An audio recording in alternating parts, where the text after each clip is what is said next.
Deuxième partie. Pour une critique de la modernité. 25e part.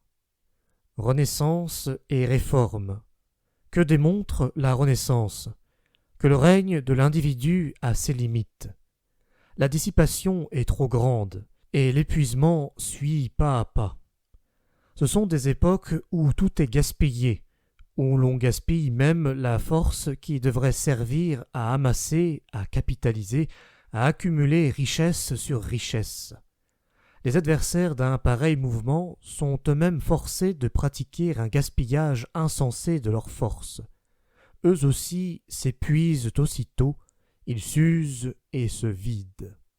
Nous possédons dans la Réforme un pendant désordonné et populacier de la Renaissance italienne, un mouvement issu d'impulsions similaires, avec cette différence que dans le Nord, demeuré en retard, demeuré vulgaire, ce mouvement dut revêtir un travestissement religieux, l'idée d'existence supérieure ne s'étant pas encore dégagée de l'idée de vie religieuse.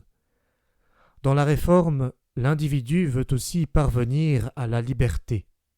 Chacun son propre prêtre. Ce n'est là qu'une formule du libertinage. En réalité, un mot suffit.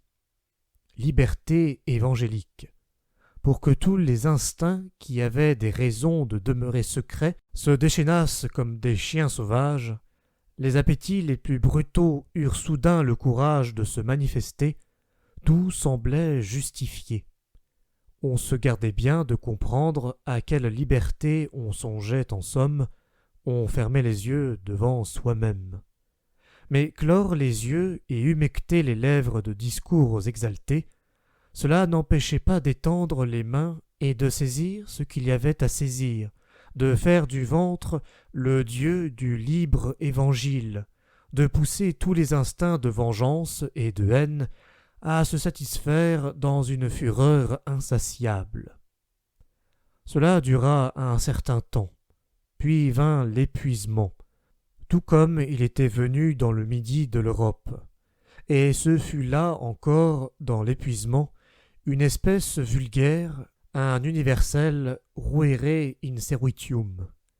Alors vint le siècle indécent de l'Allemagne.